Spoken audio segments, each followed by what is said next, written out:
up. Get ready. It's going to be a very, very intense journey. Begin. Hello, everyone, and welcome to episode 25 of Frameskip. I am your host for the night, Austin Eller, and I am joined by the coach, Kyle Newman. What's up, Coach? man? How's it going? You know. We gonna talk over each other all night? Yeah, let's do it. If we do that, more info will travel back and forth between us, right. It's twice the conversation. So, But how's it going, Coach? It's were you on last week? Yeah, no, you were. Not last week. Week before you were on. The week before I was, yeah. So it looks like it will be for right now. Yeah. Till maybe after the holidays, every other week. But I think I could get maybe 3 or sometimes 4 a month. I don't know. We'll see. But yeah. Well, I know things have been a little hard for all of us. Obviously, Seth and Elijah aren't here. I know Elijah's been super busy with work. I'm not really sure where Seth is, to be honest. Seth is dead. Seth died. Honestly, it might be. When he said he definitely wasn't going to make it tonight, maybe that was because he knew he was going to die. So I don't know. But I feel bad because obviously we started this podcast right before COVID and everyone was stuck at home. So it was guaranteed that we were going to be on every week. And now, it's been kind of hit or miss. But realistically, I'm of the mindset that as long as 2 people can be here, then we're good to go. We can still have a great show. Oh, hell yeah. We've all been friends long enough at this point that we can sit down and talk about games for an hour and have some good conversations. So, and you and I made plenty of videos together. Oh yeah. Some that were, high views and high dislikes. Some that were universally panned, like our NES Classic video. Oh man, that's so funny. I love that. I love that. That video got so many dislikes. And I think it was, if I remember right, it was something about we were talking about games we wanted, and everyone was like, "You guys are stupid. Why would anyone want those games?" I know. But that's in the past. I don't make YouTube videos anymore, so I don't have to deal with that stuff. I have all these plans to make YouTube videos, but then when it comes time, it's just what the hell? I think when I deploy next year, I'll probably have more time to make YouTube videos. So I'll probably try and do a vlog for the channel, a weekly update of games I'm playing and stuff like that, just to mess around and because there's some really good YouTubers that have millions of subscribers, right? Yep. And they do vlogs. Like that one dude who lives in New York, curly hair. Oh, Casey Neistat. Yes, he could vlog about anything. Yep. About how grass grows, and he'll get millions of views, but he makes it so good, and he gives really good ideas on how he does his videos and stuff. So I think just to mess around for this next deployment, I'm going to do something like that. So Element has really good lenses for iPhones and certain other Android-based phones. Mm-hmm. But their lenses, you have a fisheye lens, you have a wide lens, and they're small. They're the size of maybe a silver dollar or something like that, So I'll probably, once we get closer, I'll probably purchase something like that. And that way I won't, because I wanted to bring my camera, but I think I'm just going to keep that at home and then just buy some Element stuff and then just mess around and do some cool stuff for the channel. So we'll see. Yeah, I think that'd be super cool. I think, we all kind of talked about videos we wanted to do and nothing ever really worked out too well. But I think down the road, I bet Frameskip will have some more stuff to. Well, we still have our thing that we have to finish. I need to finish Crash, which I'm halfway through. And I just need to tomorrow, I'm getting everything done. So that way tomorrow morning, I could wake up and get a good 2 hours of crashing in the morning. So all I want to do is get into the third world or the third, and then try and progress through. So that way we could finally get our thing off the ground. So because for those that have been listening for a while, I think our original plan was to go through all 3 Crash games and CTR and do videos on each of them and just kind of review them. So I'm hoping we'll get around to those at some point. I bet we will. Yeah.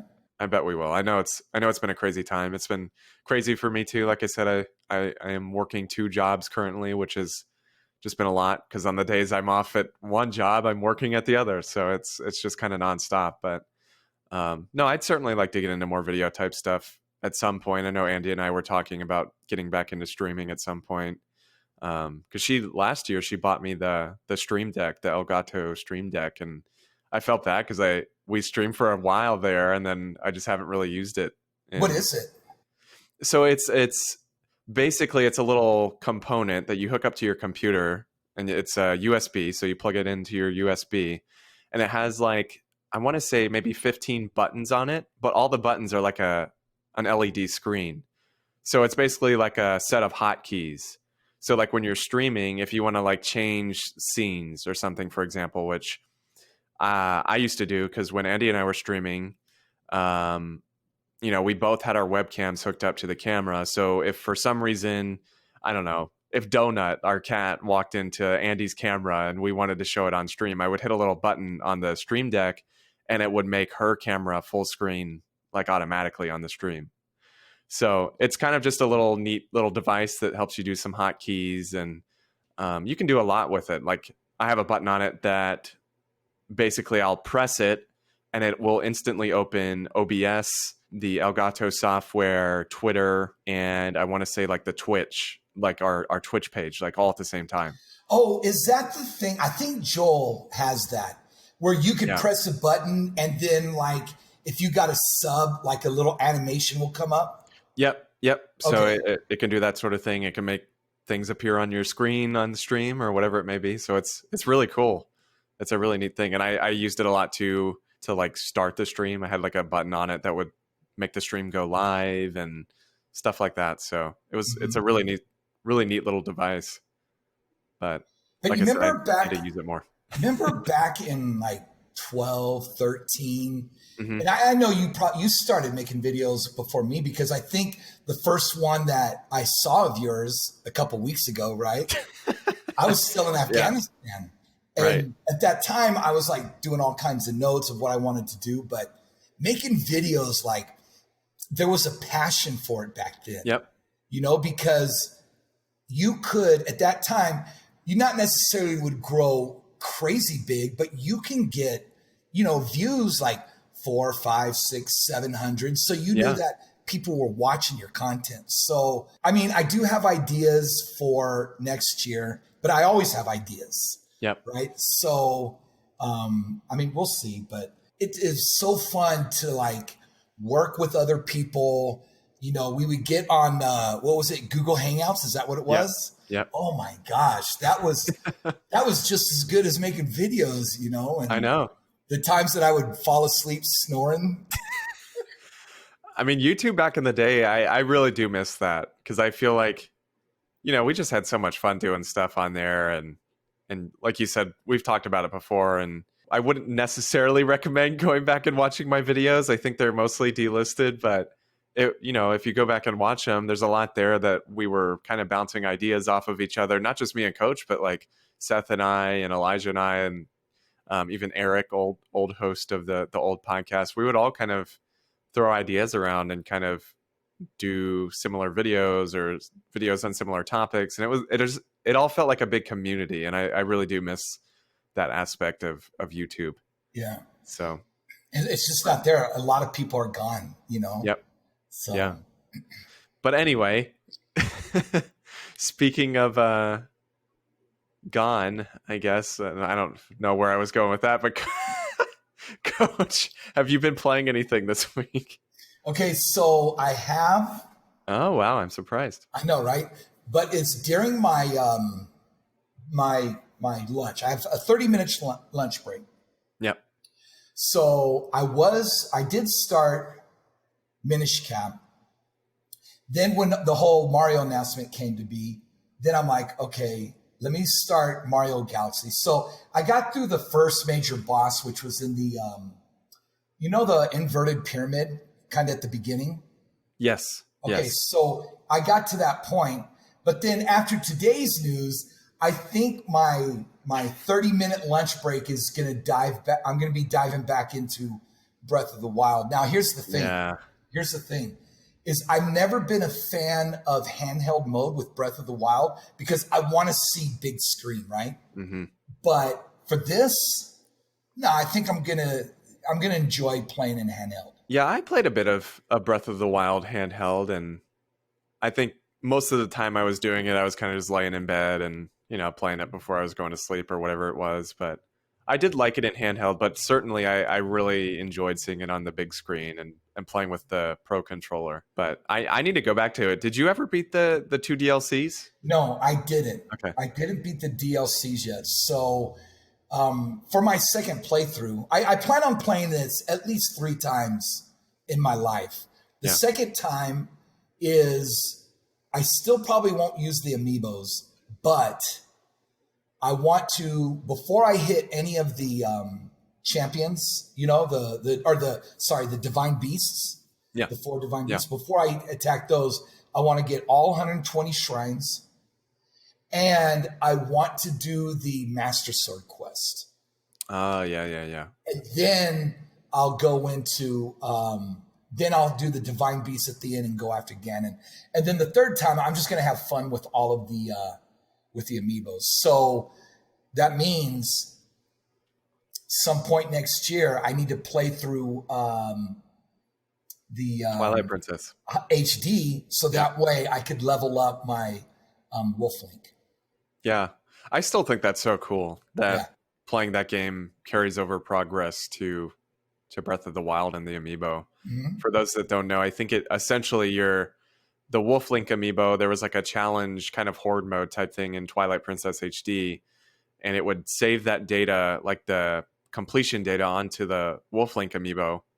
And if you scan that same Wolf Link amiibo into Breath of the Wild, depending on how many levels or how far you got in that challenge mode in Twilight Princess HD, your Wolf Link amiibo would have more health in Breath of the Wild. So it was a pretty cool feature. I used him every now and then. He was very helpful. So that's it though. That's it. What have you been playing? Honestly, not too much. More Monster Hunter, so I won't really go into that because I talk about that every week. Andy and I played a little bit of that end of last week, but I actually had an urge yesterday to boot up Mario Kart 8 Deluxe on the Switch, which I have not played in probably about a year at least. But obviously that game was my jam. Like I played a ton of that when it came out on Switch, and obviously played a ton of it on Wii U as well when it was the original version of Mario Kart 8. And booted up last night and played a couple hours, and it was actually really reminiscent because the first 6 or so matches I played online, I won every single one of them. Oh, nice. So I was like, wow, I still got it. But no, I absolutely adore that game, and I've really been, which I'm sure we'll get into in a bit, but after that Mario Nintendo Direct, I've just really been in the mood for some Mario titles. So I was thinking maybe before the end of the week, I'll throw up Mario Odyssey on there and play some more of that. I never got all the stars or whatever they were called in that game. So Moons, yeah, that's what it was. Did you beat it though? I did beat it, but I don't think I ever got all the costumes and did all the moons and all that stuff. So I want to go back to it, play a little bit more of that leading into next Friday. But yeah, that's really all I've been playing, honestly, is just Monster Hunter and a little bit of Mario Kart. It's been a pretty hectic week, so I haven't had too much time. I did boot up Super Mario All-Stars, the Super Nintendo version, on the Switch Super Nintendo Online. And played not too much, maybe about 45 minutes of Mario 1, but really good. I'd never played that version of that game before, the kind of remakes for the Super Nintendo. And I really enjoyed what I played, so I need to go back to it, play more of it. You know, those were the first like true remakes. Yep. You know, they're the ones that started the remakes. Now, I don't know if it was on Game Explained, but I guess the Wii version of Super Mario All-Stars, that is emulated. So, yeah. So if you play, someone said they played the actual, SNES version, and then they jumped in and they played this new one. and it is emulated, and so there is some lag. Yeah, because I had actually I talked to Coach on the phone the other day, and I was like, I vaguely remember somebody saying some Mario All-Stars was not that great, and I couldn't remember if it was the one I've been playing, like the original Super Nintendo one, or if it was the Wii one. So, and I think we both came to the consensus that it was the Wii one. So, yeah, that's pretty interesting. Because obviously the one on the Switch is certainly emulated too, but it's stronger hardware, and they probably put more work into really getting it to run well on Switch. But I don't think we'll talk about it later, but because that has to do with the 35th anniversary. Yeah. But the Game Boy Advance, remember Nintendo released, like, I think it was Castlevania, both of the Legend of Zeldas, Metroid. Country? No. I meant for the Game Boy Advance, the NES games. Oh. Yeah. I don't think those were emulated. I think those were actually so like running on the hardware, yeah. Yeah. So, but yeah. Yeah, so that's really it for me, though. And with that, I suppose we'll go on and move into the news. No questions this week. Don't forget, if you do have a question, you can write us in at frameskippodcast@gmail.com, and you can do our new thing. We have a question form you can fill out, which is super easy. You just go to your browser, Chrome, Safari, Firefox, whatever you use, and type in bit.ly, that's bit.ly/frameskipq, and it'll pull up a Google form, and you can just fill it out and submit a question. So you don't even have to go to our Facebook or Twitter or email or do whatever. That's a really easy new way to do that. But like I said, no questions this week. So if you do have a question, submit one for next week. But with that, like I said, let's go on and get into the news. So there was quite a bit this week to talk about, most of it Nintendo stuff. So maybe it's a good thing Elijah and Seth were not here. Right. But we're going to go on and start off with the thing that's unrelated to Nintendo, and that is that the Xbox Series S was finally revealed this morning. It actually kind of came out after a leak occurred around midnight last night, I want to say Eastern time. I was actually asleep when all this went down, so I don't know the full details, but from my understanding, somebody leaked this image of the Xbox Series S, and then at that point, Microsoft was like, okay, well, we're just going to confirm it. So they literally confirmed this thing at 3 a.m. Eastern time. So, which is very unheard of for something like this. But like I said, I think they were just kind of responding to the leak, and the general gist is that it's a lower end version of the Series X. So obviously the new Xbox coming out this fall. It comes out November 10th. So I'm assuming the Series X will probably also release on November 10th. And it's going to cost $299, which is a really good price. This leak that included the Series S image also mentioned that the Series X would be $499. So hypothetically, if that's real, then the Series S is $200 cheaper than the Series X, which is pretty cool.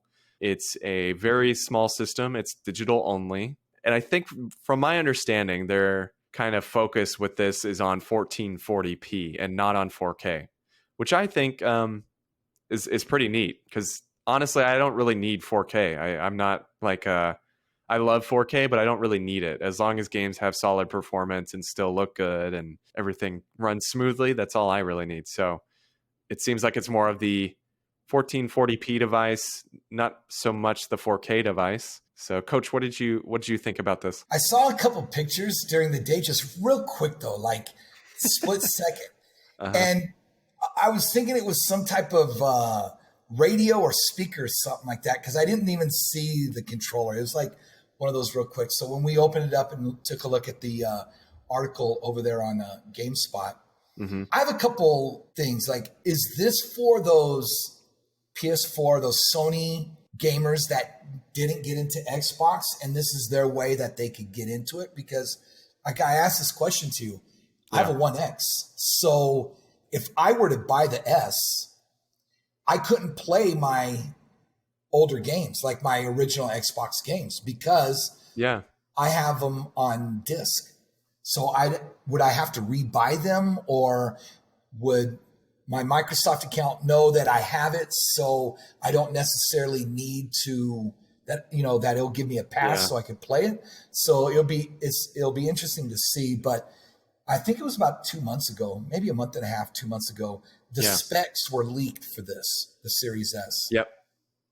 And what's funny is it has less teraflops supposedly than the One X, but it's built differently, so it runs the games better. So yeah. I mean, the question is, who is this for? Is this for, the people that are living on a budget and can't afford if after you buy a game, it's going to be $600. So, well, I will, right quick. First off, we just got a question from a really good friend of the show, and I'll get to that in a second.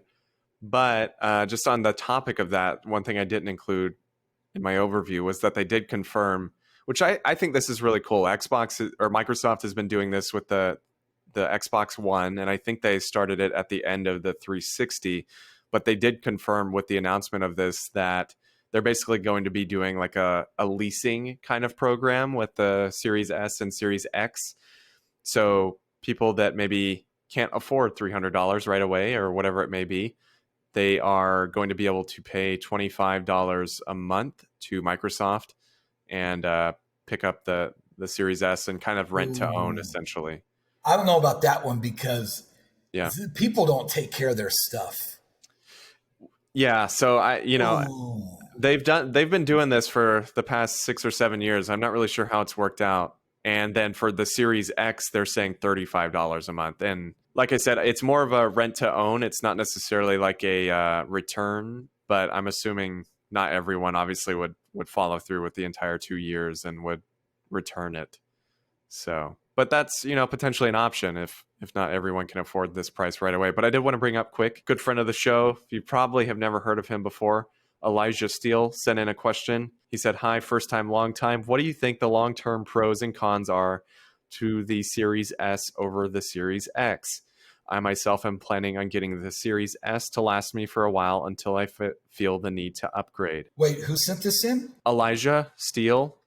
I'm not sure who he is. Right. And so can you repeat the question? That was a long question. Okay, so he basically said, what do you think the long-term pros and cons are to the Series S over the Series X?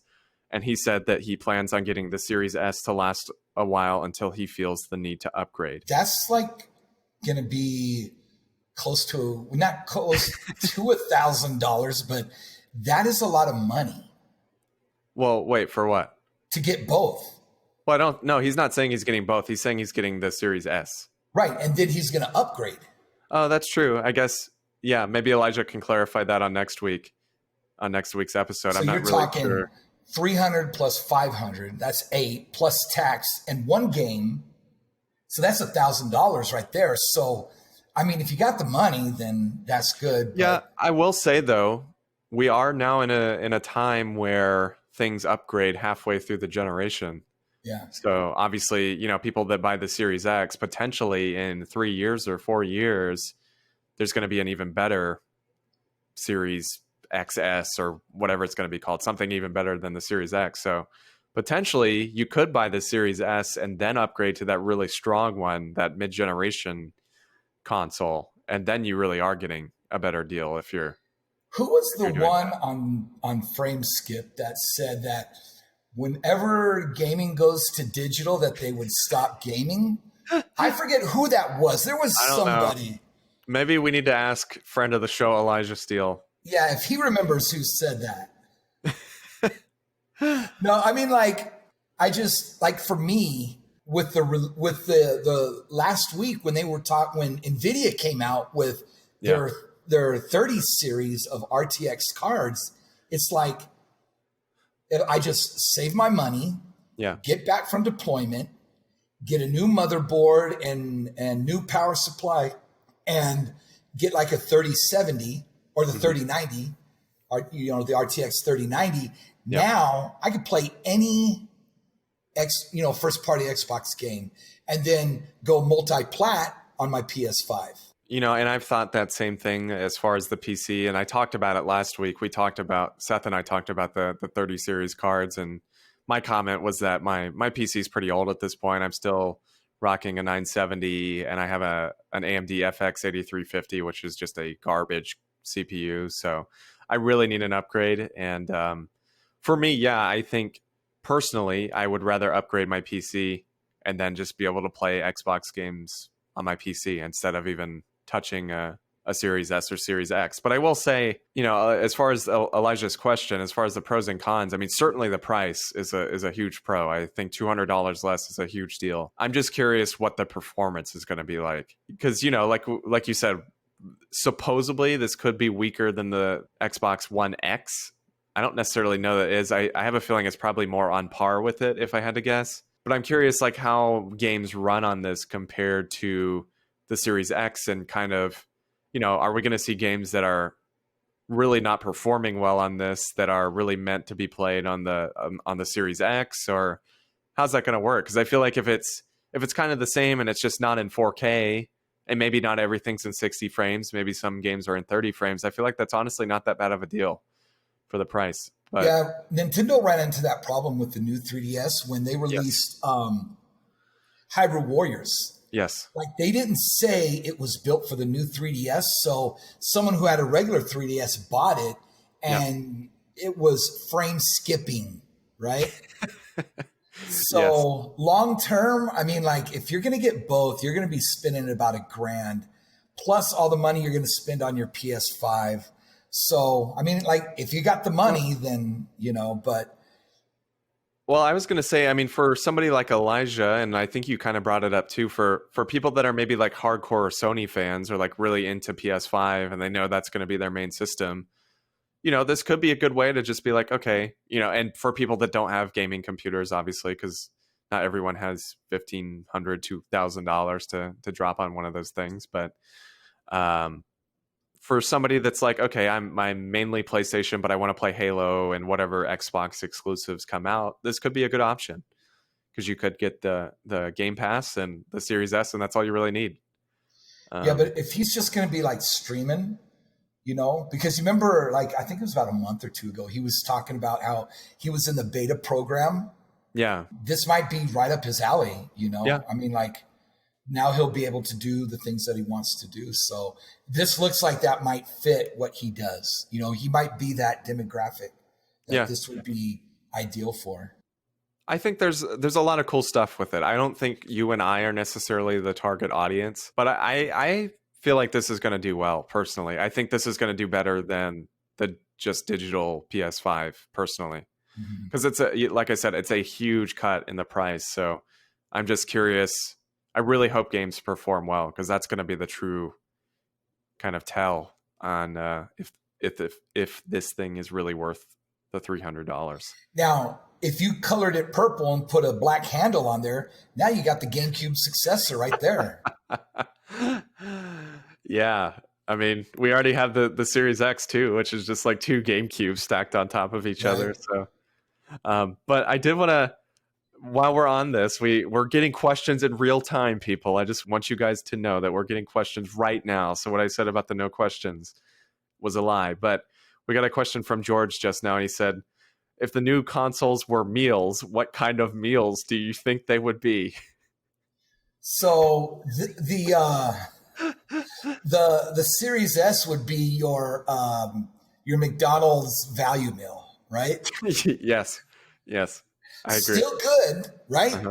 Yeah. But you might have to buy a couple, but it's still good. And then, you know, your Series X is probably going to be, I know a lot of you guys don't have Whataburger, but it's going to be Whataburger extra large size. Okay. Yeah, there's no Whataburgers here, so I've never been there. But I was going to say the PS5 has definitely got to be some sort of sandwich, because that white barrier on each side and then the black in the middle, it just looks like a sandwich. So I feel like it's got to be some sort of sandwich or burger or something. But and then George did end off, and he said, also, WTF is Sony doing? I'm starting to hate everything about their rollout so far. And what's wrong with that? Well, I kind of agree with him. Seth and I were talking about this last week. I think it's a little concerning that kind of everyone is reluctant to share any information on these consoles that are coming out in 2 months. But hopefully, with the Series X or Series S out there in the wild now, maybe things are going to kind of pick up. Like, I get it in the early 2000s when Dreamcast, and then a year later the PS2, and then GameCube and Xbox, you know, when everybody was trying to get that foothold, right? Yeah. But here, it's like there's 3 different paths. Nintendo clearly has their own path. Oh, yeah. They're like later, you know, they after the Wii U, they're just, or during the Wii, they're like, you know what, we're going this way. Yep. And then it was still 360 PS3 competing. And then now Microsoft, they're going their path because they're more like PC, and, you know, they've had a couple games on the Switch. There was Ori, they did. Ori, and then Cuphead. And, yep. So they're doing their own path. And then Sony is just, they're acting like, you know, Nintendo and Microsoft are trying to steal gamers from them, which, you know, I don't know. I don't really think that's the case. I mean, I got, you know, all 3 of them are competing for sure in a way, but I think they all kind of have their own things now. And I like that, you know, for a while there, I'd say that Sony and Microsoft, like, their systems felt pretty similar. They had pretty similar games, and it's pretty neat to kind of see everyone kind of taking a different route as far as next gen goes. So, but Sony is hiding a lot. Like, yeah, they are. I mean, we don't know the price, and do we have a release date yet? No. Oh no, we don't. But they're doing pre-orders for a limited amount, so it's going to be a madhouse with the PS5. Like, yeah, well, and my concern is that, and Seth and I talked about this last week, but my concern is that the reason neither company has come out and announced the price of their big system, obviously we got the Series S price, but not the Series X or the PS5, is I have a feeling one of them is going to be higher than the other. I have a feeling that's about to happen. And based off this rumor, or based off this leak, obviously the Series X is supposed to be 500. I would not be surprised if the PS5 is higher than that. Really? Yeah. Based off of that whole SSD thing that they were going crazy about, and how they have this SSD that like doesn't even exist in the market yet. I'm like, yeah, I wouldn't be surprised if this system's like 550 or 600. Or they see the Series X and they're like, okay, we're gonna have to eat some money for a while. I don't know. Yeah. It'll be interesting. But yeah, we are like 2 months, right? What are we, September? Yeah. Yep. We're 2 months from release. So yeah, so I think we'll get information soon.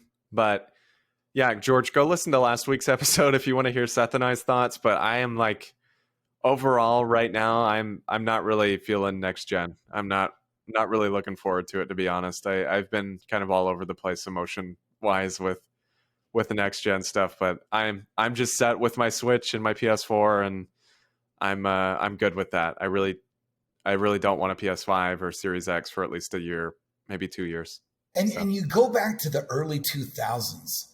Everything was so exciting because there was such a big jump, right? Going from the PS1 to the PS2. Yep. You know, of how games look, like a tremendous jump. And then from the Nintendo 64 to the GameCube, and then of course the Dreamcast, and now we have, you know, you have all these new systems, and it was so much more fun back then. I think, I think a lot of it had to do with the lack of there wasn't social media, so we got, you know, basically all our information from magazines, you know, and then of course. Once they started to get videos on IGN, then we are able to see some gameplay stuff. So it's just... it's different. Yeah, it's different. And it's sad too, because young kids will not be able to experience what we did back in the 90s and the early 2000s. Well, no, and especially right now with COVID and everything. I mean, some of my fondest memories as a kid were even though I'm not a fan of this company now, walking into GameStop and just browsing the games and seeing what they had, and seeing something on the shelf and being like, oh, that looks cool, and maybe trading in some games and picking it up. And even when I was younger, when I was like maybe in elementary school, my parents would take me to Blockbuster like every week, and I would rent a game like every single week. And so that really gave me a lot of options when I had my GameCube back in the day. And it's just different now, and I'm very nostalgic towards that. Oh, heck yes. And that's when, before video on the internet, when it was just all text, Yep. like IGN, that's when I think games journalism was at its peak. Oh, for sure. For sure.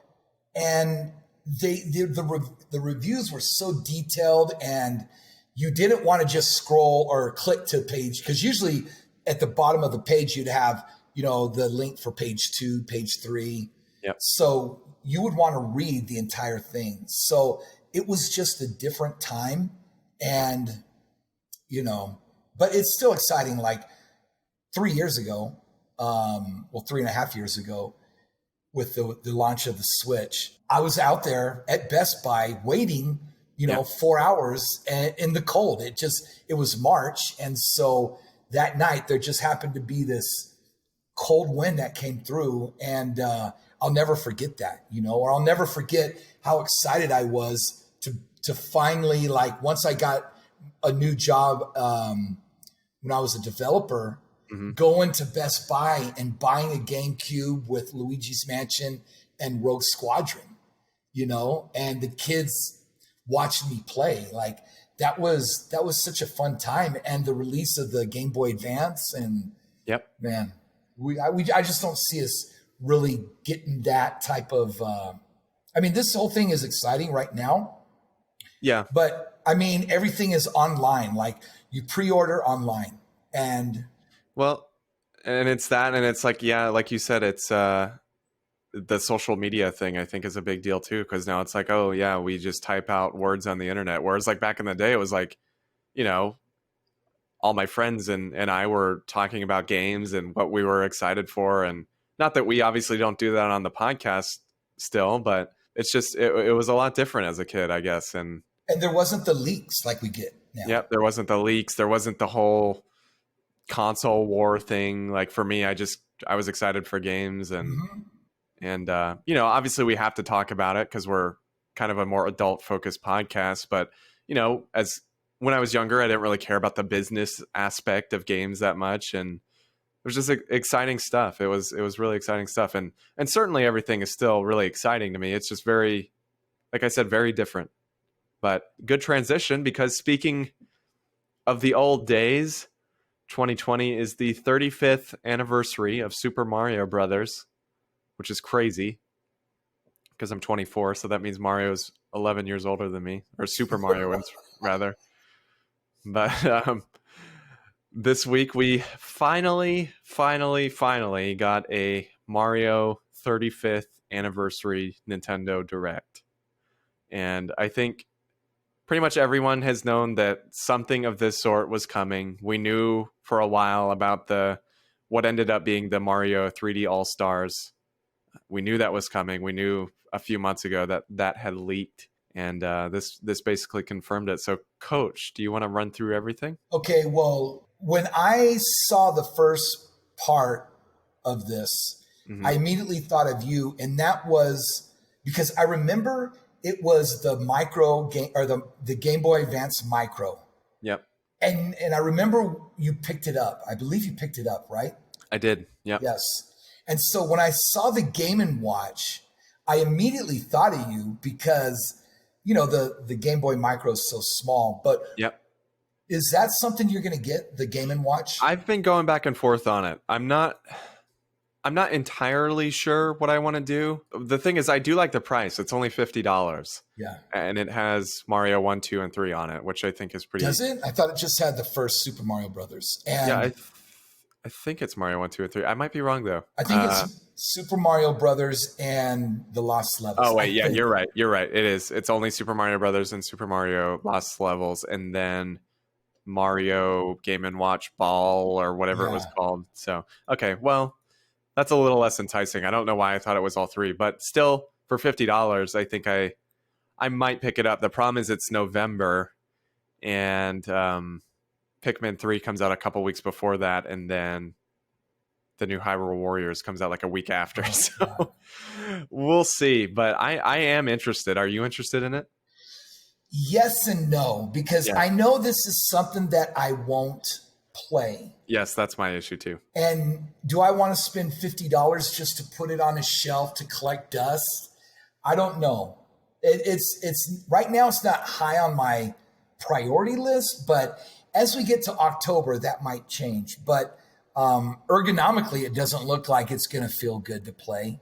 You know, with my Game Boy Advance, I can throw in a copy of Super Mario Brothers Deluxe. Now, I won't have Lost Levels, but I'll be okay with that. But and those are on Switch too, the Lost Levels and the first game, so you can even play it on there. Yeah. But no, so I think it looks neat. 50-50. Yeah, it does look neat, and I think it's more for those people that used to play on it. Yeah. Because I think, young kids nowadays will look at it and be like, yeah. You'll have some kids that will like it, but I think for nostalgia, if I got it, I'd probably play it one or two times and then just kind of put it up in one of my shelves just to look nice. So, but I mean, it's cool. That's something cool that they're doing. Yeah, I thought it was pretty neat. I wasn't expecting it. It's certainly more of a collector's item though. So yes. And then we have a new Mario Kart. Yeah, we do. And I was not expecting this. And I wasn't even expecting, I know, Mario Kart 8 originally came out on the Wii, but I think Deluxe is definitely a step up. And so I don't think we're going to get a new Mario Kart game on the Switch, on this version of the Switch, but we'll see. But I'm really interested in this. Now, I want to see it in action first because I'll get both carts, before I throw down $200 for that, right? And in my house that I have right now, my whole bottom floor is tile. Oh, man, that's perfect. Yeah, so I could probably do something really cool with that. But I was blown away at how just outside the box Nintendo is thinking. Because remember, you had Labo, which was like, okay, and they don't really talk about it. There's nothing new. Like, they're not really supporting that anymore. But then you had the VR, which was cool at first, but they're not really supporting that now. So it'll be interesting to see, are they going to have like Donkey Kong a cart? Are they going to have a Bowser cart? So it'll be interesting to see. But from what it looks, it's the augmented reality. It looks really cool, and I'm more interested in that than I am the Game & Watch. Oh yeah, for sure. I think actually out of everything in this Direct, this was one of the things I was most interested in. My problem is obviously in our apartment, we have all carpeted floors except for like the kitchen and the bathroom. So as much as I want it, if I buy it, I'm not really going to be able to play it here, which is kind of problematic. But I will say, like you said, with the Labo, they didn't really support it. And with this, it's $100 for one cart. So I'm kind of curious. Obviously, if you want to play with multiple people, each person needs to spend $100 on a cart. So I'm curious what the longevity is, but I'm curious about the game itself too. Like, is this something that you really can play alone? Like, I know based off the trailer, yes, you can play it alone, but is it actually like fun to do that? Like, is it worth sitting down and playing it alone? Probably the first 15 minutes. Yeah. But are you going to spend 3 hours? I don't know. That's the thing. Like, if it's just 20 minutes, I don't know that I'll be buying it, but I am very, very interested in it. That's for sure. But the thing is like right now, skate parks are really like, at your local, I don't know about you guys, but here in Texas, there's so many like little skate parks at recreation centers that have that smooth, cement That's or whatever, true.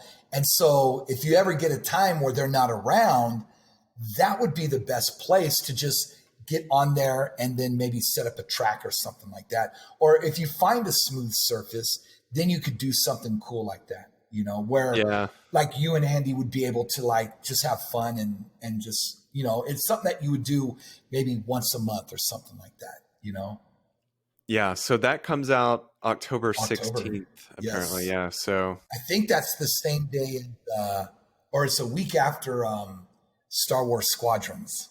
oh boy. Yeah. Well, we'll see. I there hasn't been an option to pre-order it yet. I likely will not buy it just because, like I said, for right now, it's just I think it would be kind of a waste of money for me just because I could go take it somewhere, but we'll see. I don't know. I might change my mind. But it looks pretty neat. Like it's very innovative. Right. And then there was the reveal of Super Mario 3D World Plus with the D-pad, Bowser's Fury. So this, aside from Mario All-Stars, which we'll obviously talk about, this was the thing that I was most excited for coming out of this Direct. I absolutely adored Super Mario 3D World on the Wii U. It's probably my favorite Mario game. Maybe my second favorite behind 64, but it's up there. It's very high on my list. So I love 3D World. It is the perfect co-op game. I've really been wanting to play it. Actually, Andie and I were talking about breaking out the Wii U before this to play it, but I'll wait now. I did. Here. Yeah. I did just to mess around with it because I have it, but I played so much of 3D Land. So even though I got Mario 3D World, I just never really got into it. And so I got through the first two worlds, I guess. And it is amazing. Like, it is awesome. Like, it's legit. Like, oh my God, why didn't I play this before? And now that you could play online, bro, we're going to have so much fun playing this game online next year. Yeah, so this one, unlike the original Wii U version, this game, obviously 4-player couch co-op, is now also 4-player online co-op. So it's a pretty neat feature. And I was telling Coach the other day, I really hope this is a more common thing with Nintendo's games. We get a lot of games like Luigi's Mansion 3 had co-op the whole game, and Yoshi's Crafted World, I believe was what it was called on Switch, that also had co-op, but they were both local only. So I really hope we see more of this kind of stuff, so that like Coach and I could play games together, or Elijah and all of us. I think it would be really, really fun to play 3D World with 4 people online. So I'm highly anticipating this game, especially with the new content, which looks very unique compared to the more kind of lighthearted kind of core content of the game. So, and what's interesting is you have your remasters, right? You had Hyrule Warriors for the Switch, but they added more content to it, right? Yep. You have 3D World, and they added more content.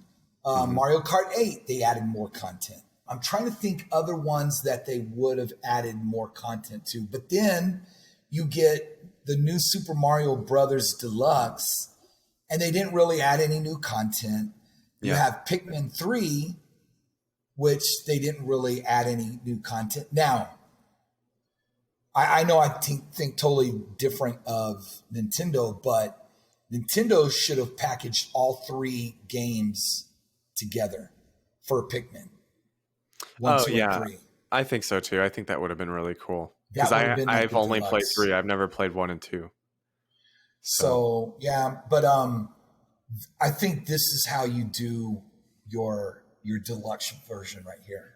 Yeah, this seems to be the one, like you said, aside from maybe Mario Kart 8, this seems to be, and Hyrule Warriors, this seems to be the one that's really had the most work put into it coming from Wii U. So I cannot wait. And if you haven't played 3D World, please just play it. I mean, it's very unique for a Mario game. It's very different. It's kind of a mix between the 3D and 2D formula. It's a really, really good game that really kind of got left behind on the Wii U. So I'm excited that more people are going to be able to play it. And how long of a game? How long is it? That's a good question. I'm not really sure. So I would assume probably maybe 10, 15 hours. Were there any like stupid difficulty levels? Yeah, there were some harder ones. Yeah, so this one on How Long to Beat, For the main story, it says 10 hours. For main plus extras, 19 hours. And then completion is 38 hours. So that's getting all of the green stars and Yeah. The stickers. Yeah. So I don't necessarily remember there being any super hard levels, but I do remember the level design being really, really good. And actually, for those that don't know, the Captain Toad game came from this game. There were Captain Toad levels in 3D World, and people liked them so much that they made that into a full game. So Captain Toad also got a remaster. Not a remaster, but it was ported over. I need to pick that one up. They added a couple new levels too, I think. All right, so the big salame, the Super Mario 3D All-Stars. Mm-hmm. So leave it up to Nintendo to take 10 steps forward, but yet take 5 steps back. So before we talk about the 5 steps back, tell us, Austin, what we're getting in this package. So this was leaked a few months ago, but we're getting up-resed versions of Super Mario 64, Super Mario Sunshine, and Super Mario Galaxy, the first one only. From what they said, they didn't really give full details, but like I said, they will be up-res. I think they are running at 1080p, so they're going to be a lot clearer. And if you know who Game Explain is on YouTube, go watch their video. Or set of videos rather on each game. They did kind of a comparison between the three. There was a much bigger difference in the games than I was actually anticipating from what I saw in the trailer. Mario 64 looks very blurry on the N64 compared to what they showed in the 3D All-Stars package. So it seems like they are ports, but they are, they have a little bit of work done to them, but it's nothing crazy. They're not really remasters or remakes or anything. But yeah, so we're getting those 3 games, and then apparently I guess there's some sort of, you can even play like the soundtracks or something for each game. So it seems like there's going to be some pretty neat little features added in too. So this is what I like about it. Okay. Yeah. I'm glad. And what I think is this is my thinking. Okay. This is a test run for Super Mario 64. Yeah. That's going to be the first Nintendo 64 game that's not emulated, right? I don't think this is emulated. I think this is going to be running on Switch hardware. Like it's you're right. Right. So, and I'm glad, and this is why I'm glad that they didn't take that extra time to make it 16:9. For me, I don't need that, but yeah, I know some people are disappointed by that, but I don't really need it. I mean, 64 is so good already. Right. If it runs smooth, because once you start playing, you're not going to see the black bars on the right and the left. No. But once you start playing, and if it is smooth, then that just opens the door for Ocarina of Time, Majora's Mask, Paper Mario, F-Zero, yep, and all of the Nintendo first-party titles.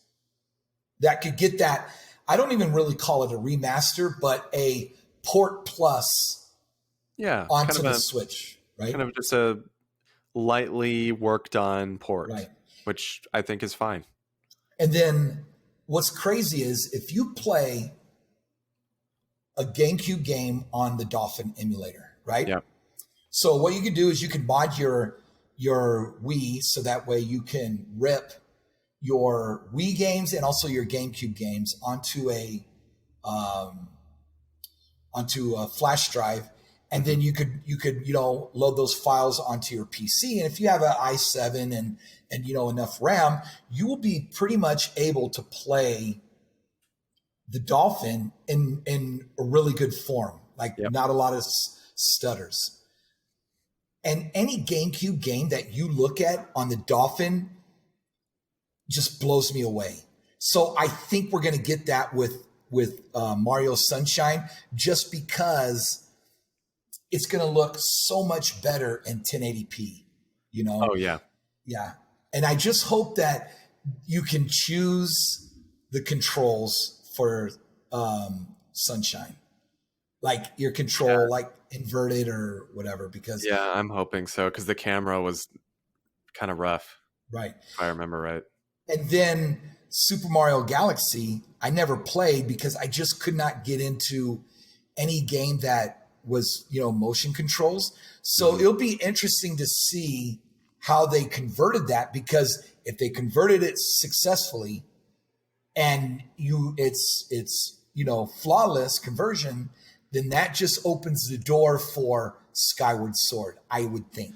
Yeah, and that leak has obviously popped up tons of times in the last few months, so I think that's certainly coming too. But I know they said with Galaxy specifically, it still does have the motion controls, but I think it's kind of changed depending on the controller. So I think, from my understanding, if you're using like the Pro controller, because like in Galaxy, for those that haven't played it, there's like kind of a pointer in the game, and you use your analog stick and whatever and walk around, but you would use your Wiimote and point it at the screen, and there was like a little pointer in the game, and you could move it around and you would collect like the star fragments or whatever they were called when you like hovered your pointer over them.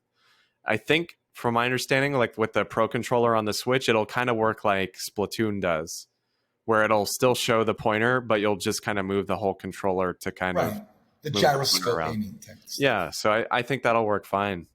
But yeah, I am curious about the Skyward Sword thing, because that was one of the more precise games, I guess, with the motion control. You had to be kind of precise with what you were doing. Now, imagine that remastered. I wouldn't even say maybe even remade, like what Wind Waker HD. That looks amazing. Yep. And just think how, if they give it that treatment, what Skyward Sword could look like. I think this is a test run for the future of these three systems being on the Switch. And I'm glad that they're doing this, because I've always wanted GameCube games, but ported and not emulated, like actually running on the hardware, because I don't think the Switch can do that. But if you remember, NVIDIA, about 3-4 years ago, NVIDIA and Nintendo partnered up where I think it was China. Was it China? Yeah, it was. Where there was, I think it was Brawl, or was it Smash Brothers Brawl, or was it? I think it was Smash Brothers Brawl, yeah. And then there was a couple games from the GameCube. I forget what the list was, but I know Galaxy was one of them. Mario Galaxy was. There was a Smash Brothers, and I forget the others. But if that, I wanted to. We didn't get much information on that. So yeah, because they brought them to like NVIDIA Shield or something in China, right? Yeah. I think that's what it was. So I don't think we can go much further without avoiding the other news that comes along with this announcement, which is that first, okay, let's get excited first. This game comes out next Friday, which was insane. I was not expecting that at all. But it will only be sold from next Friday until March 31st of next year. And that is including both physical and digital. So come March 31st next year, if you want to buy it digital, it will no longer exist on the eShop. You can certainly re-download it, I'm assuming, if you already bought it prior to that. And then obviously physical, they will no longer be making copies of after March 31st. So here's my thinking, right? There's a far left and there's a far right of thinking on this. The far left is like, what the hell, Nintendo? Why would you do that? Nobody's ever done that, right? Yeah. I get it if you want to make the physical copy limited edition. Okay, I get it. Yeah. But to also, delist the digital game, it doesn't make money sense. Like, nope, it does not. Now, we talked about this. The people that buy a Switch after March 31st next year that never owned a Switch before, they will not have this opportunity unless they pay $300, because I guarantee you it's going to be, the physical version is going to be like $300. Yep, absolutely. Right? So I think that's your far left thinking, like, what the heck are you thinking? Now, we don't know anything about what Nintendo's doing, because we got dropped a beautiful Christmas present today that we'll talk about next. Here is my reasoning to make me not get frustrated with Nintendo, that they are going to announce at some point, maybe towards the end of the year, I don't know, but at some point they're going to announce that they're going to release Nintendo 64 games. They're going to announce GameCube games and Wii games for the Switch. And at that point, they're going to sell those games separately. And I feel like, obviously neither of us know this, but I feel like that's the only thing that makes sense. It certainly makes sense to be like, okay, here's this rare kind of collectible edition of this game because it is the 35th anniversary. I mean, I think on one hand, is it cool that we're potentially buying something that could be rare and we now have this really cool selection of games in a physical package? Yeah. Because I have a feeling, if they were to make 64 and GameCube and Wii games on the Switch, aside from maybe Skyward Sword, I have a feeling those would probably be digital.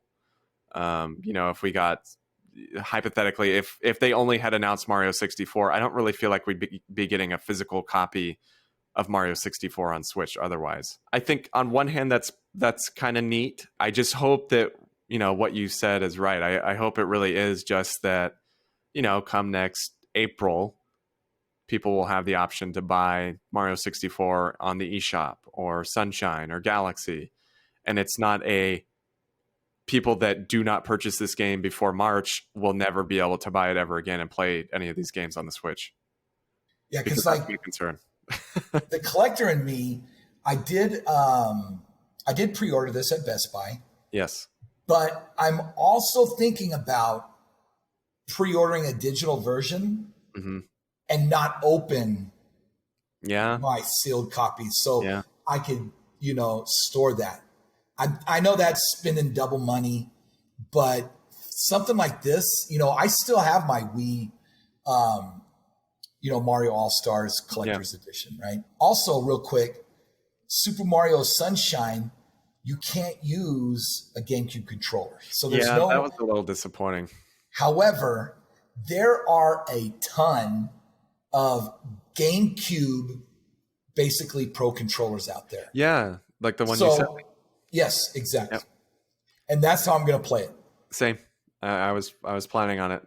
Yeah. With Sunshine. So on the on YouTube, people are saying like, I wish it had GameCube support. Well, go to Best Buy because Best Buy has all kinds of various the Power A and there's like two others that are okay. Ori I think has one as well. But I think so, yeah. So I just think that we don't know everything. So Nintendo doesn't want to come out and say, oh, but in March you'll be able to buy them individually. Yeah. Because that's not, maybe they'll say that at one of their directs, like before March, like, oh, by the way, we're not going to discontinue it, but we're just going to sell them separately because they could easily sell, Super Mario Galaxy for $30, Super Mario Sunshine for $30, and then Mario 64 for $20, and maybe that's their price point. So then after that, yeah. Well, and the thing is too, like you said, money wise, it doesn't really make sense to just stop selling them because I don't know if you saw this, but already the game is not even out for another week and a half, but it is the second best selling video game on Amazon this year. Already? Yeah, and it's not out. Oh, good God. So, which I'm assuming it's behind Animal Crossing, if I had to guess. Right. I mean, it just really does not make sense to just stop selling these games. So I hope to God that, like I said, after March, you can still access these games in some way on Switch. For me right now, on a personal note, I think it's stupid. I think it's really dumb. But at the same time, I'm not just going to sit here and not buy it because like I do want to play them. And maybe that's kind of a hypocritical thing. But as I told Coach the other day, I mean, me not buying this one copy of this game when it's already the second best selling Amazon game of 2020 and it's not out, like it's not really going to do much as far as my values go or anything. Like it's not really going to be like, oh no, Austin didn't buy Mario 3D All-Stars. What are we going to do now? Like it's, if it was something I cared about less, I'd certainly not buy it. But I just hope to God that this is not what it seems like. So, I mean, we all have 6 months to buy it, right? So we all have 6 months. My only concern is, let's go back to the left side. Let's say that they really are not going to have any plans and it's done digitally and physically. Yep. Right. Then then that's just like the people that buy a Switch after, they're not going to be able to buy it. Or the people that are struggling right now to make ends meet, they're not going to be able to purchase it. I will say that's a little frustrating too. I mean, we're still in a pandemic. I mean, things are still happening. The economy is not recovered. It's a little frustrating that they're like, okay, you have to buy this game now. I could also see this announcement. Hey, Nintendo fans, guess what? We're not going to stop in March. We're going to go another 6 months. So hurry and get your, download your digital version. So I don't know. We'll see. But I'm at this point, I don't want to be quick to judge. I don't either. Because I did that one time when back on our, when we were doing podcast on retro. Yeah. And to this day, I feel bad because one of the topics was who's the president that passed away for Nintendo? Oh, Iwata. Right. Yeah. So he wasn't going to be at E3 one year. Yeah. So we talked about it. And I made the comment like, man, that's a bad decision. He needs to be there, yada, yada. Yeah. And then, then we find out that he passes away. Yeah. And I'm telling you this, man, I feel like a bad person for that. And I'm like, I am never going to rush to judgment again. Yeah. But not like that. That was bad. So with that, I'm just holding out hope that this is a precursor to Nintendo 64 games, not emulated, but actually being on the Switch and running on Switch right there. Now, all I'll say, and we can move on from here, is that we will certainly come back to this conversation in 6 months. I think. Yes. Again, or hopefully sooner when there's an announcement or something. Yeah, true. Because this could go either way. I mean, it could be they disappear, or it could be they reappear, and depending on what happens, I think that will be the final kind of verdict on how I feel about this whole thing. As of right now, again, I don't like it, but I'm not just going to not buy it at the same time, I guess is the problem. And the thing is with Nintendo, you never know what they're doing because we got dropped something this morning that nobody, and I mean nobody, realized. There was no leaks. There was no nothing. Well, let's go on and get into it. So let's do it. The thing that was announced this morning, I actually was sitting in the car with Andie and I was scrolling on Twitter, and all of a sudden I saw this and I was like, what? Is this like DLC or what is this? And then I went on reading and nope, it came out that they are making a new Hyrule Warriors game. It's called Hyrule Warriors Age of Calamity, and it's literally a prequel to Breath of the Wild. It is like canon to Breath of the Wild. It's set in that like 100 years prior to Breath of the Wild, where there was that huge war with all the Guardians and all that stuff with Calamity Ganon, and it tells that story. And again, it is a Hyrule Warriors game, so it will probably still play like a Musou in a way. I have a feeling it's going to be a little toned down compared to the last Hyrule Warriors because it seems more focused this time. I have a feeling we're going to have far less characters to play as, but that's okay with me. It seems very story based. But it comes out in November. It runs on the same engine as Breath of the Wild. It uses the same assets as Breath of the Wild.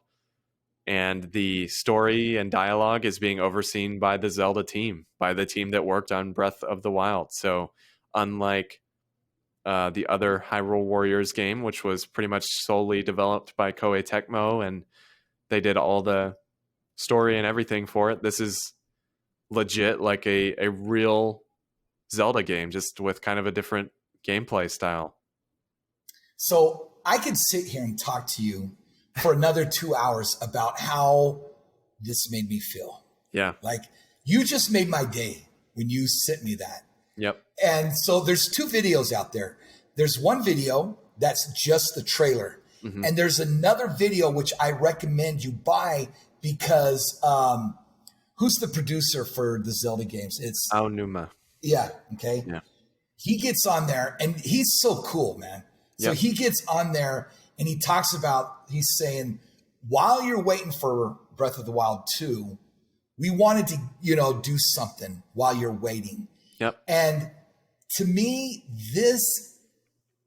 the genre that this game is in, the whole 1 versus 99, that fits what happened 90 or 100 years before we start Breath of the Wild.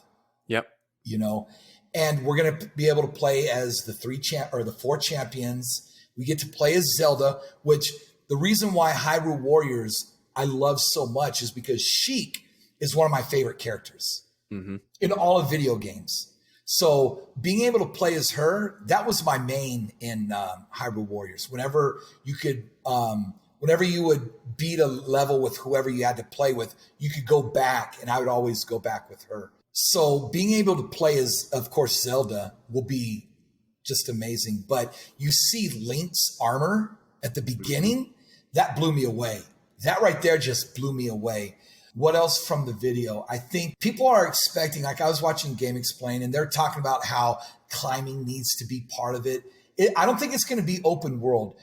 People are like thinking that it's going to be. Well, I was going to say in the video, in the one that you brought up, the one where it had Aonuma and then I guess it was the producer or director of this game.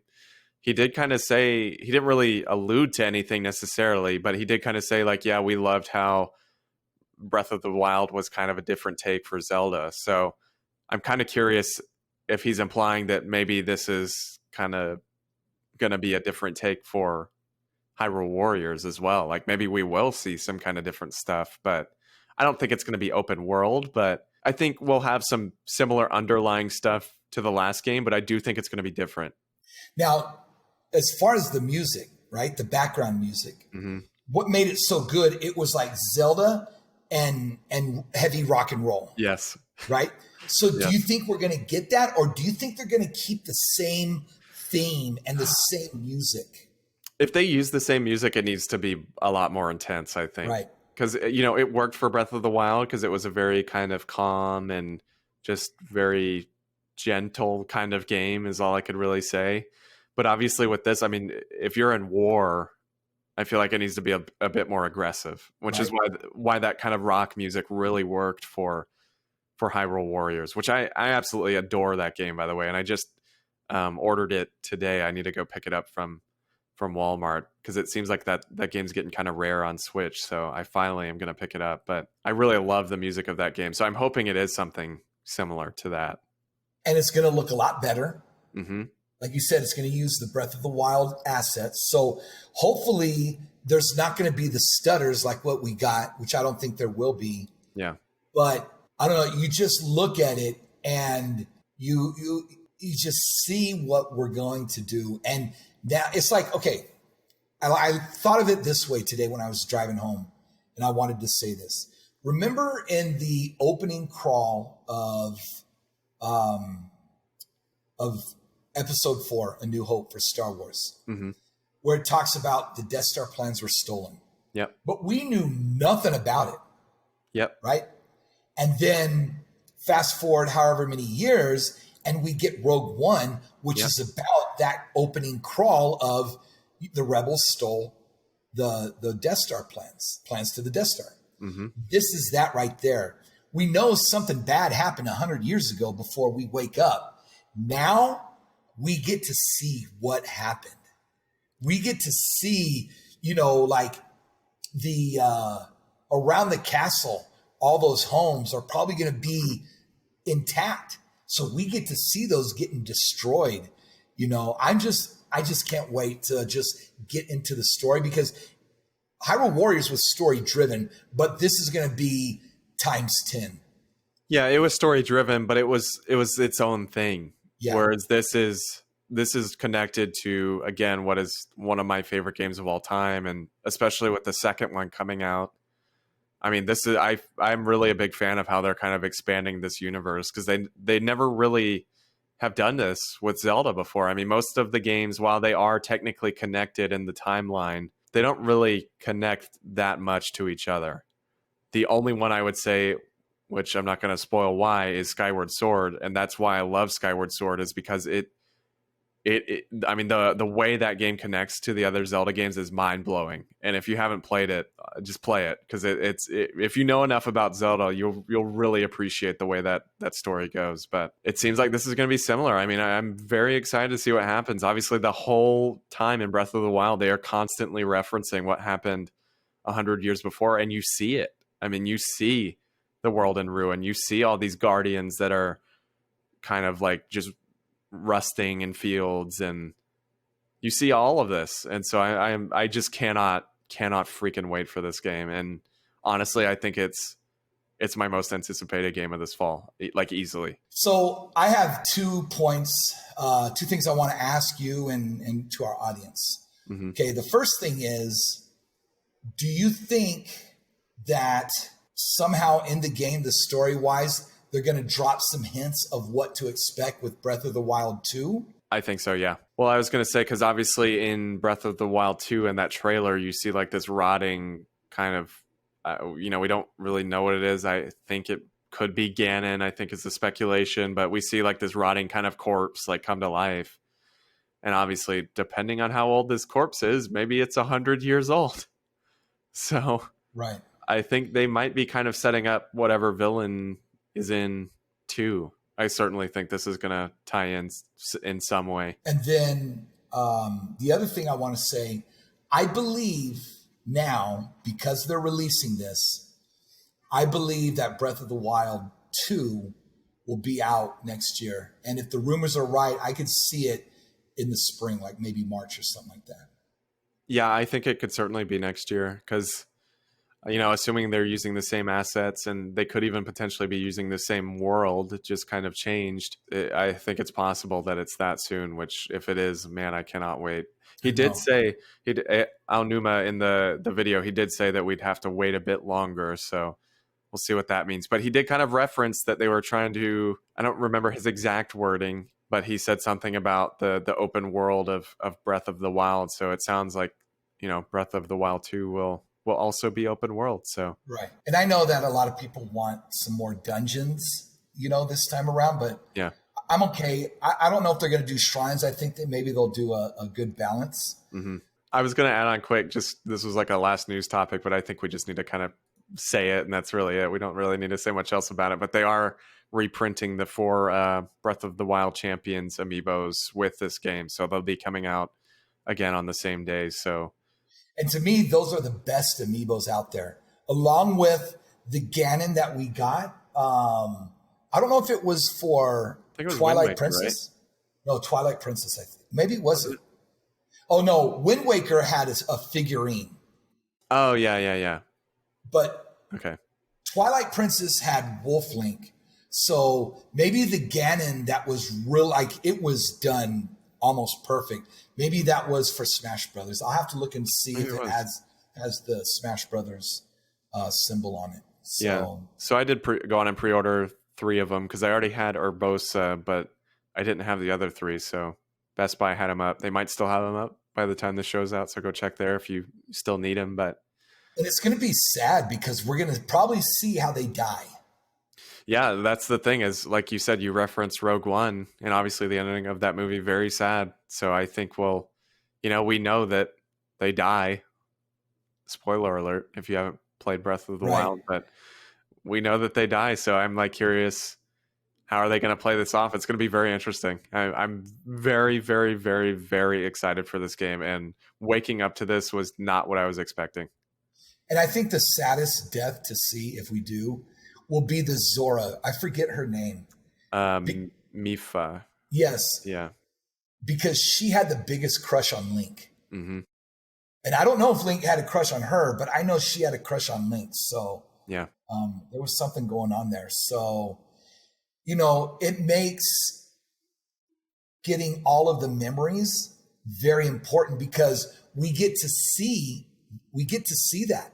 Like, yep. Those memories will be during the time of this game. Yeah, I mean, it's like I said, it's really a first for the series to kind of make 2 that like directly connect this much. The only other exception again would be kind of Skyward Sword a little bit, but this one, it looks awesome. And I know not everyone's into Musos, but I would I would hope that more people check this one out. I know some people kind of passed on Hyrule Warriors, but hopefully the kind of more story connection gets people into this, because again, I thought Hyrule Warriors was phenomenal. I really, really loved that game. So I cannot wait. So Hyrule Warriors could easily be a 200-hour game. Absolutely. Because you had all the different maps. Are we going to see those maps again? That's a good question. If I had to guess, I'd say no. I'd say they're more focused around Breath of the Wild. That's why I was saying I have a feeling, because, there were probably, 20 characters in Hyrule Warriors at least? Yes. Mm-hmm. I have a feeling we're not going to get more than maybe 10 in this game. I think it's going to be a lot more condensed and focused on what it's trying to be, and I'm okay with that. Because this is a Breath of the Wild prequel. Yeah. Right? So the gameplay portion, hopefully they have some good DLC planned for it too, to keep us going through the winter and in the early spring. And so it's exciting to be a Zelda fan, because it is. We know Breath of the Wild 2 is around the corner here pretty soon, especially with the leaks of a more powerful possible Switch. Mm-hmm. So, and then supposedly Skyward Sword HD is at some point. So it sounds like there's a lot coming. And then we have Legend of Zelda 35 years next year. Yep. So perfect year to release Skyward Sword and Breath of the Wild 2. But I think that's about it for this week, unless you have anything else you want to add. Nope. All right. So don't forget, as always, that you can find Frameskip on multiple platforms. You're certainly already listening to us on one, but if you want to listen to us elsewhere, we're also on Podbean, Apple Podcasts, Spotify, Google Podcasts, Stitcher, iHeartRadio, TuneIn, and YouTube. If you're on a platform where you can leave a review, please do so. It really does help out the show, especially on Apple Podcasts. It really gets the show out there and gets more exposure for us. So please leave a review. Even if you don't listen to us on Apple Podcasts, log into your Apple account and go leave us a review on there. It is helpful. So do that. If you have questions for us, you can fill out our question form. Again, it's bit.ly/frameskipq. And you can just go there on your browser, type that in, and then fill it out. Or you can submit them also to frameskippodcast@gmail.com. And lastly, you can follow us and submit your questions still to our social media pages. Our Twitter is @frameskippod. Our Facebook is facebook.com/frameskippod. And we do have an Instagram, by the way. I just realized we've had one for like 5 months and it has never been on this document. It is also @frameskippod. The only thing I post on there, though, is when episodes go live, but certainly go follow us on there too. As far as our personal Twitters, Seth is @Seth S. Taylor. Elijah is @LocoLizardman. I am @Austin J. Eller. And Coach does not have Twitter. So if I send stuff, I'll do it through the channel. All right, guys. So that was a good episode 25. Quarter of the way to 100.